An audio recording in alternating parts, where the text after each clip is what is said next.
What's good, YouTube? It's me, your boy Malik, back on your screen with another discussion for the tube. There's been a lot of noise online around the lack of innovation at Canon over the past couple of years.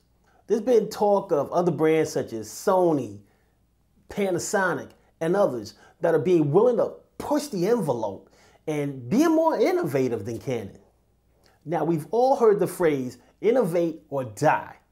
Well, my question is Canon the next Kodak? In order to determine if Canon is the next Kodak, I'm going to give you some backstory on Kodak, Canon, and the DSLR. Now, I'll be the first person to tell you I am in no way a historian or any type of freaking marketing expert, but I'm going to do my best to break this all down for you.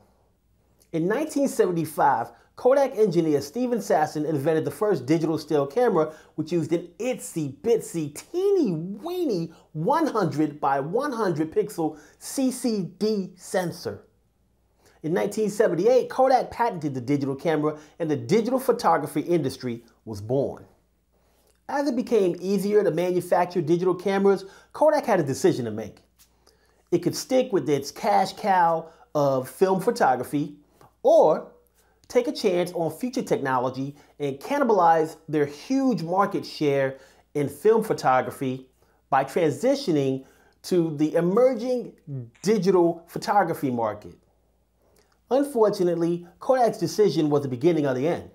While consumers used their digital cameras and phones to take pictures, share them on social media, and store them in the cloud, Kodak decided to do the exact opposite. They decided to continue selling cheap cameras, selling film to put inside of those cameras, processing film to create the photos, and then selling photo albums to put photos in.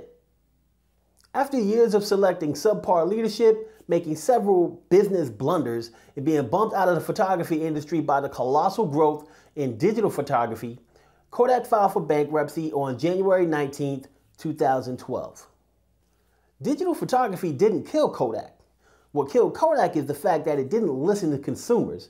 And it didn't listen to all of the innovators out there in the industry who knew that digital photography was going to eventually destroy the film industry. When you ignore red flags and put your trust in the status quo, you stop innovating. When you stop innovating, it signals the beginning of the end. Kodak created its first DSLR called the EOS D30 in 2000.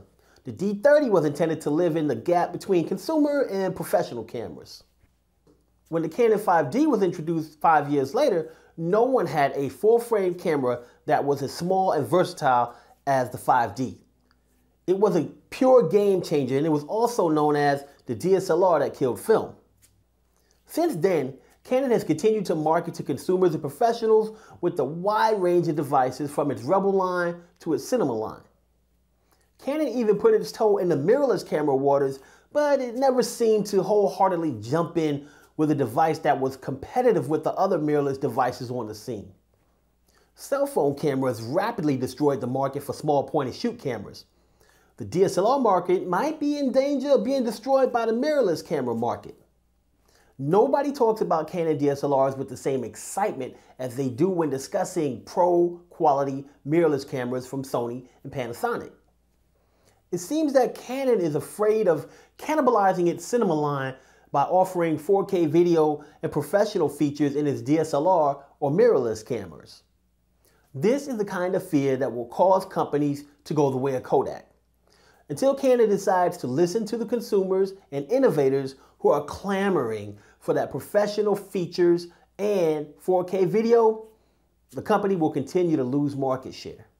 Canon was an innovative company at one point. It regularly offered new features that consumers wanted.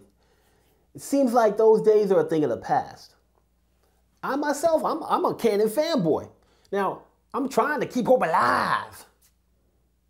Unfortunately, it seems like Canon doesn't know what the consumer wants, or they just don't care. So what are your thoughts? Will Canon go the way of Kodak? Are you holding out for Canon to change its philosophy and start offering 4K and professional features at a consumer-friendly price? Is it time to make the switch to Sony, Panasonic, or another brand? Have you already made the switch? If so, tell us why. If you like the content that I'm bringing to you, do me a favor, hazme un favor, por favor. Click on the thumb, the one that's pointed in the upward direction. Comments. Leave your comments below. Let's start a discussion on this topic and, just respect each other. Have that respect and just have some fun with the content. It's all about if, right? We don't know what Canon's going to do. Let's just talk a little bit about our opinions and have some fun. And last, but definitely not least, subscribe. If you want more juicy goodness like this on a regular basis, you got to subscribe so you know when I upload a video. So subscribe to this channel, and thank you for watching our video. We'll see you again soon.